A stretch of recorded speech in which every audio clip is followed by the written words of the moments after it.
장막을 걷어내니까 참 시원하고 좋네요. 예? 우리의 생각도 우리의 망념도 이렇게 걷어내고 나면 참 시원하고 좋을 것 같아요. 우리는 오늘부터 좌선에 대한 공부를 통해서 머릿속에 쌓여있던 그 생각들을, 나에게 그냥 다가왔던 그 생각들을 놓는 시간을 좀 가졌으면 좋겠어요. 좌선의 요지를 읽어서 이해를 못할 사람이 있을까요? 다 이해가 되시죠? 대체적으로 다 이해가 되시고, 또 뭐 한두 번 읽어보면 이제 아실 만한 내용이다. 뭐 이제 용어에 대한 설명만 조금만 더 이해가 되면 알 만한 내용이겠다. 이제 이런 생각이 들어지고, 다만 여러분들이 이해가 부족해서 그러는 것은 아니고, 이 부분에 대한 제가 작은 체험이나마 이런 것을 통해서 여러분들하고 함께 하는 것이 더 맞겠다 싶은 생각이 들어집니다. 흔히 이렇게 나라고 하는 것을 뭐라 그러죠? 나라고 하는 것이 뭘로 구성이 되어 있죠? 나, 김은경 나, 이대일 나, 강혜지다. 응? 이 나라는 것이 뭐예요? 뭔가 이렇게 나라고 알아차리는 그 영혼이 있고, 또 그 영혼을 통해 가지고, 성품을 통해 가지고 그것이 어떻게 이렇게 나타나지는, 알아차려지는 그 육신이 있단 말이죠. 그 두 가지가 합쳐서 대종사님께서는 영육이라고 얘기를 하죠. 영육. 그래서 그것을 항상 쌍전해야 된다. 나라는 그 영육을 쌍전해야 된다. 이런 말씀을 하시죠. 영혼이 있어서 우리가 알아차릴 때는 살았다라고 얘기를 합니다. 근데 알아차리지 못할 때는 뭐라 그러죠? 죽었다라고 그러죠. 송장이라고 그럽니다. 밥을 며칠 정도 안 먹어야 우리가 기운이 없어질까요? 그건 사람마다 조금씩 틀리겠죠. 한 끼를 못 먹어도 막 곧 쓰러져 죽어가는 사람들도 있고, 뭐 여러 끼를 안 먹어도 괜찮은 사람도 있고, 저같이 이렇게 튼튼해 보이는 사람은 좀 여러 끼를 안 먹어도 괜찮은 것 같아요. 그렇게 사람마다 편차는 있겠지만, 곡기를 끊으면 이 육신은 움직여줄 에너지가 떨어집니다. 우리가 먹는 것을 이렇게 끊으면 그 에너지가 고갈이 돼서 이제 힘을 못 쓰게 되죠. 이처럼 사람의 육신을 움직이게 하는 그 세 가지 요소가 있는데, 그걸 대종사님께서는 의식주라고 그랬어요. 그러면 먹는 것을 안 먹으면 그렇게 될 것 같은데, 이 의복하고 주는 과연 그럴까? 라고 생각을 해보면, 내 몸을 이렇게 체온을 유지해주는 이 의복이 없다라 그러면 그 창피해서 죽는 게 아니라 체온을 조절할 수 없는 그 기능 때문에 고갈되어 갈 거예요. 이 육신이. 그리고 편안하게 쉴 수 있는 그 집이 없다라 그러면 마찬가지일 겁니다. 그래서 이 육신이라는 것은 이 의식주가 잘 갖춰져 있어야 이 육신을 보존하고 살 수가 있죠. 그런 것처럼 우리 영혼도 계속 채워줘야 되는 무언가가 있어요. 이 영혼이 가만히 있는 것 같은데 그 영혼을 계속 저희들은 쓰고 살아요. 이 생각이나 마음을 통해서 계속 쓰고 살아요. 그러면 계속 쓰고 살면 그것을 보충해줘야 되는 것이 있는데, 그 보충해줘야 되는 것이 사막수행을 통한 개정회로 우리가 보충을 해줘야 된다는 거죠. 육신을 움직이게 하는 근원적인 정신도 역시 의식주와 같은 개정의 필수 요소를 통해서 늘 갖추고 살아야 되겠지만, 우리 이 개정해라는 것은 언제 갖추고 살아야 되나? 라는 것을 대종사님께서는 행주자와 어묵동정관이라고 얘기를 하셨어요. 행주자와 어묵동정관. 행, 몸이 이렇게 막 움직이고 행할 때, 주, 가만히 이렇게 서 있을 때, 좌, 앉아 있을 때, 와, 누워 있을 때, 말을 할 때, 묵, 말이 없을 때, 그리고 우리가 의식에 따라서 움직일 때, 멈춰 있을 때, 그 어느 한 때를 두고 마음이 안 일어날 때가 없다라는 거예요. 그래서 대종사님께서는 이 마음을 챙기는 것을 행주자와 어묵동정간에 챙겨라 이렇게 말씀하셨어요. 망념이라는 것이 우리 은경교우님이 얘기한 것처럼 한때라도 이렇게 가만히 있어주면 좋겠어요. 가만히 있고 생각이 안 나줬으면 좋겠어. 근데 말씀드린 대로 우리가 이 행주자와 어묵동정간 살았다라고 그 순간에는 계속 망념이 이렇게 떠올라지게끔 돼 있어요. 떠오르게끔 돼 있다고요. 그래서 그 망념을 가만히 있게 이제 돌리게 하는 공부가 우리가 좌선 공부인데, 아까 이제 나라고 그러는 것은 육신과 영혼이라고 그랬는데, 그 영혼은 두 가지로 표현이 됩니다. 망념과 진성. 망념과 진성. 망념은 육진 번뇌, 색, 성향, 미촉법. 그러니까 우리가 이렇게 하나하나 구분되는 이런 색, 그 다음에 소리, 맛, 그리고 우리가 냄새 맡는 거, 느껴지는 거, 알아지는 거, 그런 것이 끊임없이 저희들에게 이렇게 다가오죠. 다가와서 그것이 망념을 만들죠. 가만히 있는 그것에 자꾸 부딪히면서 망념을 만들어요. 그 모습을 보면 어떤 것을 통해서 알 수가 있냐면, 교당에 이렇게 들어오시다 보면 요즘에 소나무 한 그루가 이렇게 서 있고 하나는 백일홍이 서 있죠. 근데 그 밑에 보면 수없이 많은 잡초들이 일어나요. 근데 저는 매일 아침 가서 뽑는다고 뽑거든요. 근데 또 일어나요. 일어나는 이유가 뭘까요? 씨앗이 있어서 그런 인연을 만나는 거죠. 물도 만나고 기온도 만나고 바람도 만나고 이런 걸 만나서 본인이 그 씨앗들이 싹을 틔울만 하니까 틔워지는 거란 말이죠. 우리가 색성향 미촉법으로 우리가 알아지는 것들이 있는데, 그것이 인연을 그거 자체가 인연을 만나서 우리가 자꾸 생각이라는 것이 만들어진다는 거예요. 그것이 망념이라는 거예요. 망념. 그래서 그저 뽑고 또 뽑을 뿐입니다. 저는 그 잡초를 뽑고 또 뽑아서 결국은 그 소나무가 잘 있는 모습을 보여주기 위해서 그냥 뽑고 또 뽑을 뿐입니다. 망념도 제거하고 제거할 뿐입니다. 망념은 그렇게 진성 속에서 쉬고 있다가 어느 틈엔가 또다시 인연을 만나면 또다시 올라옵니다. 겨울이 되면 그 인연이 덜해서 좀 덜 올라오죠. 올라오는 속도가 좀 더디죠. 관리하지 않으면 금방 풀밭이 됩니다.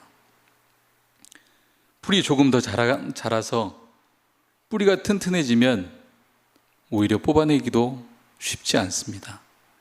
그렇게 망념도 저희들이 관리하지 않으면 주착심이 되고 분별성이 됩니다. 그래서 그 주착심이 되고 분별성이 되면 저희들이 걷어내고 싶어도 걷어내기가 쉽지가 않다는 것이죠. 대종사님께서 좌선의 요지에서 망념을 잠재우고 물기운을 오르게 하는 것이 얼마나 중요한지 설명하시고 간절하게 권장을 하셨습니다. 화기를 내리게 하고 수기를 오르게 하는 것이 무엇일까? 불이라는 것은 주로 이렇게 위로 타서 올라가죠. 근데 그 화기를 내리려는 거, 그게 뭘까요? 수기라는 것은 물기운은 이렇게 흘러내리는데, 근데 그것을 다시 올리라고 얘기를 하세요. 그것이 뭘까? 우리가 이렇게 움직이면 열이 오르듯 문득 한 생각이 일어나서 망념의 망념, 아까 이제 우리 은경교우도 그런 얘기를 했죠. 좌선을 하고 앉아 있는데 그 망념을 잠재우려고 난 망념을 잠재워야 돼. 그 생각이 망념이라는 걸 놓치고 있다는 거죠. 망념은 그냥 알아차리면 사라지는 거예요. 아, 내가 이런 생각이 떠올랐구나. 그렇게 그냥 두면 망념은 사라져요. 근데 내 이 생각이 떠올랐네? 이 생각을 내가 이 시간에 가지면 안 되는데, 그거를 제거한다고 또 망념을 만들고 그런단 말이에요. 지난주 토요일 날 저희들 수행법회를 끝나고 제 단회에 들어갔더니 어느 청년 교우님이 물어봐요. 교우님, 선을 하려고 그러는데 다리가 아파요. 어떻게 해야 돼요? 다리가 아프면 어떻게 해야 되죠? 다리를 이렇게 쭉 펴든지 다리가 안 아프게 해야지 그 생각이 안 떠오르겠죠. 좌선을 하자라는 것은 두렵다고 고요한 그 마음을 찾아 들어가자라는 거예요. 근데 내가 어느 한 생각에 탁 머물렀다. 나의 이 안이비설신의 육군을 통해서 느껴지는 그 고통이 하나가 왔다. 그것을 제거하지 않고는 그 생각에 계속 머물러서 그러면 내가 다리를 펴야 되나? 다리를 오므려야 되나? 이걸 주물러야 되나? 말아야 되나? 이런 번뇌들이 계속 끊임없이 일어난다는 거예요. 그것이 좌선을 하는 바른 마음이겠는가? 라는 거죠. 그 생각을 끊어 없애야 된단 말이죠. 끊어 없애야 나의 진성인 그 본래 성품 자리로 찾아 들어갈 수 있다는 것이죠. 화기가 내리고 수기가 오르는 그것을 보면 망념이 쉬워지면 여러분들이 아마 팔팔 끓는 냄비를 가만히 냅두면 다시 식은 것은 당연히 아시죠? 팔팔 끓는 냄비를 가만히 냅두면 그냥 식잖아요. 계속 끓든가요? 밑에서 불을 계속 주질 않는 이상 꺼지잖아요.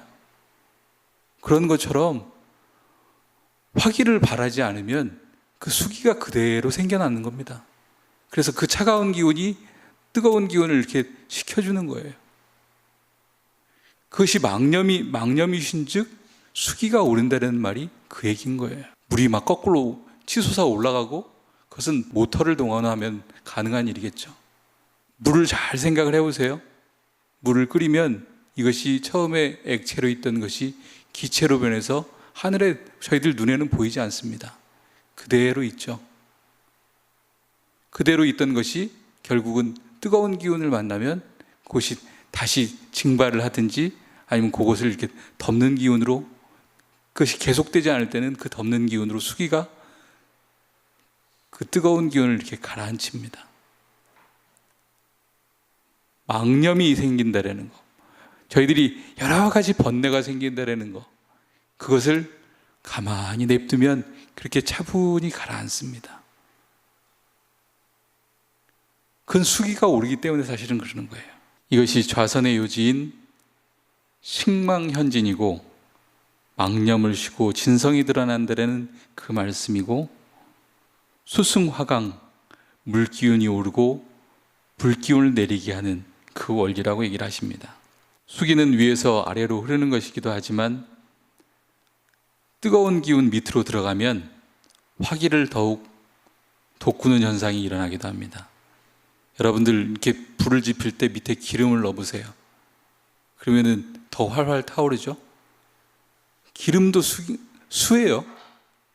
수기운입니다. 그래서 그것을 불기운 밑으로 넣으면 더 활활 타오르게 되는데, 망념이시면 불기운은 잦아들게 되어 있습니다. 그러면서 생기는 것이 물기운이고, 그 원리를 가만히 보면 그 일원상 법어장에도 보면 음양상승의 원리에 따라서 진리는 순환한다 이런 말씀을 하시잖아요. 양의 기운이 쇠하해지면 음의 기운이 오르는 것이 같은 원리입니다. 좌선을 통해서 망념을 쉬어야 진성이 커지고 물기운이 위로 올라 타들어가던 육군의 기운을 물기운으로 돌려 온전하게 할 수 있습니다.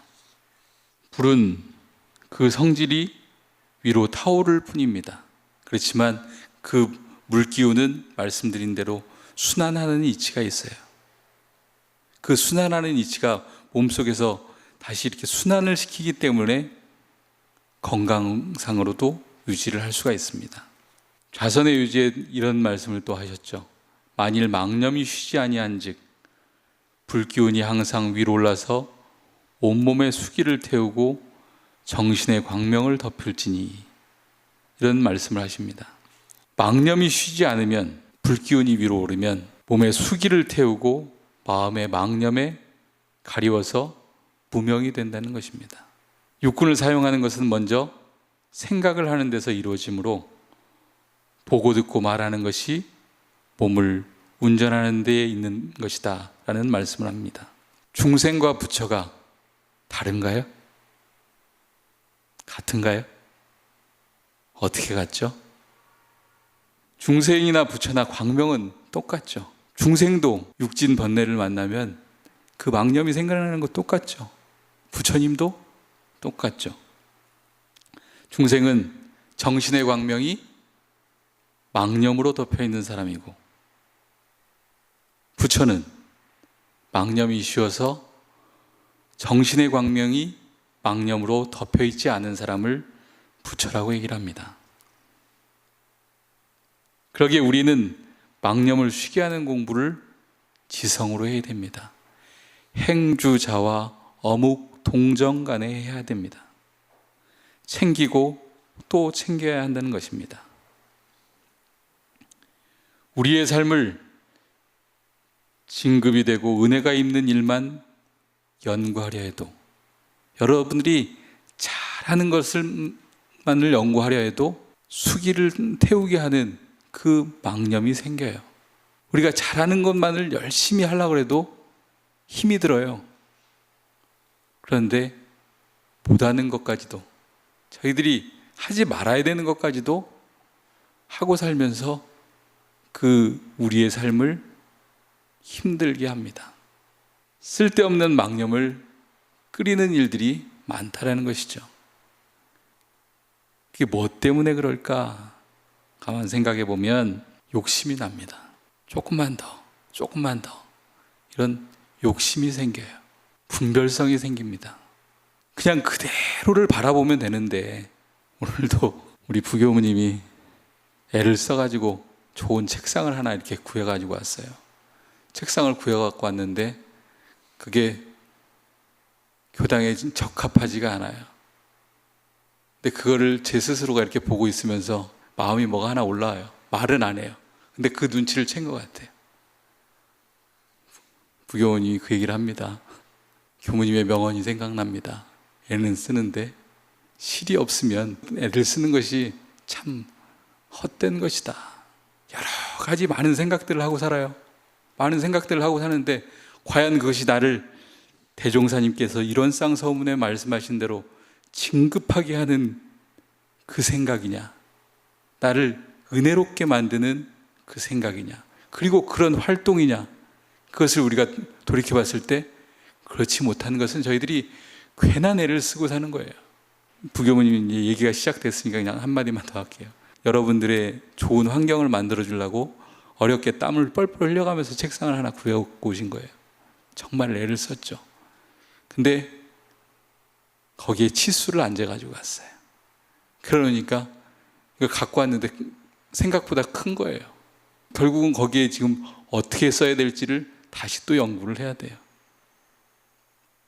그러니까 여러분들이 그런 부분들, 내가 정말 필요로 한 부분들을 주도 면밀하게 내가 연구를 해서 내가 써질 때 그것이 내가 정말 나를 필요로 한 부분으로, 그리고 나를 진급하는 길로 내가 은혜로운 모습으로 놔두어질 수 있는 것이죠. 마음 공부를 한다라 그러고 좌선을 한다라 그러면서 우리가 망념을 이렇게 쉬게 한다라 그러면서 계속 생각되는 그것이 욕심 때문에, 분별성 때문에, 주착심 때문에 결국은 내 스스로를 계속 망념을 만들어가는 일들을 만든다는 것이죠. 그래서 지금 내가 생각하는 것이 하고 있는 일이 진급하게 하는 일인가, 은혜롭게 하는 일인가를 다시 한번 점검해 보시길 바랍니다. 사회에서도 경제가 굉장히 어려워질 거라는 얘기들을 지속적으로 합니다. 미국에서 보내온 영상을 하나 봤는데, 냉면 한 그릇에 요즘에 미국 LA에서 7만 원 한대요. 우리나라에서 지금 한 뭐 10,000원, 15,000원 정도는 먹을 수 있는 것을 지금 LA에서는 한 7만 원 정도에 먹어야 된답니다. 이제 왜 이런 현상들이 있는가 이렇게 가만 보면 수요와 공급이 안 맞기 때문에 그래요. 수요와 공급이 이것이 잘 맞으면 별 문제가 없어요. 제품을 제조하는 회사나 농가는 그 수요가 많아지면 제품을 제조하는 회사나 그러니까 농가가 망하고 실업의 위기가 늘어납니다. 근데 이와 반대로 사는 사람은 많은데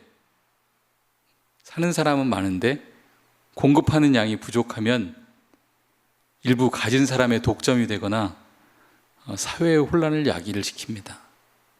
저희가 가진, 앞서 나라는 건 뭐라 그랬죠? 영혼과 육신. 영혼과 육신. 그리고 이 영혼을 통해서 우리가 나와지는 그 생각이 망념과 진성이라는 겁니다. 때로는 저희들이 끊임없이 생각이 나요. 끊임없이 생각이 나고 그러지만 그 망념이 너무 많아서도 안 된다는 거예요. 망념이 많으면 정신에 착란이 생겨요. 그리고 망념이 아예 없으면 아예 생각이 없으면 그 사람은 죽은 사람이라고 얘기할 수가 있어요.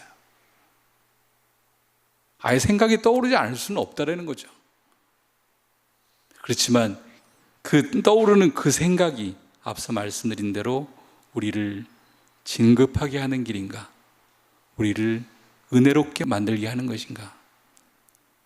설사 저희들이 서원을 세웠다라 그래도 그 서원을 반조해서 서원을 향한 그 연구가 필요하지만 내 삶을 진급시키지 못하고 은혜롭게 하지 못할 때는 그것 또한 망념인 줄 알아야 된다는 것입니다. 이것을 실현시켜 줄 수 있는 그 공부 방법이 좌선의 방법이고 그 좌선의 방법을 통해서 우리가 망념을 쉬게 하는 그 공부를 하고 또 하고 그래서 진성이 드러날 때까지 저희들이 하고 또 해야 되는 겁니다. 그렇게 될 때 내 스스로가 더욱 행복해지고 은혜로운 삶이 되어줄 수 있다는 것이죠. 일심을 모아갈 때 좌선을 통해서도 하지만 앞서 문경교우가 얘기한 것처럼 연불을 통해서 해도 괜찮습니다. 연불의 소리가 잦아들면 그것이 선이고 그 연불하는 그 일성이 멈춰지면 그것이 좌선이 됩니다. 꼭 소리내어 우리가 연불하는 방법도 있지만 속으로 연불을 하면서 그리고 그 연불 한 구절을 스스로 잦아들게 하면서 그것이 제가 마지막에 말씀드린 서원을 우리가 이뤄나가자는데 연불을 외우고 있으면서 자꾸 망념이 생긴다 그러면 그 연불마저도 쉬어야 된다는 것이죠. 그런 것처럼 일심을 모아가는 그 방법이 연불의 방법도 있겠지만 좌선의 방법을 통해서도 우리가 해나간다는 것, 그것을 위해서 대종사님께서는 그 정신수양을 저희들이 하게끔 만들기 위해서 대종사님께서는 좌선과 연불을 밝혀주신 것입니다. 그래서 오늘 그 좌선의 요지에 대해서 잠시 말씀드렸고 다음 시간에는 좌선의 방법에 대해서, 좌선을 하시다가 다리가 아프면 어떻게 하라고요? 다리가 안 아프게 하시면 됩니다. 어렵게 생각하지 마시고 다리를 쭉 뻗고 하셔도 괜찮고 다리를 무릎을 꿇고 하셔도 괜찮고 여러분들이 편한 자세를 취해야 돼. 다만 그 자세가 좌선을 하는데 가장 편한 자세는 아닐 거예요. 쥐가 나는 자세일 뿐이지 가장 편한 자세는 다음 주부터 말씀드리는 좌선의 방법을 통해서 여러분들이 익혀갈 것입니다.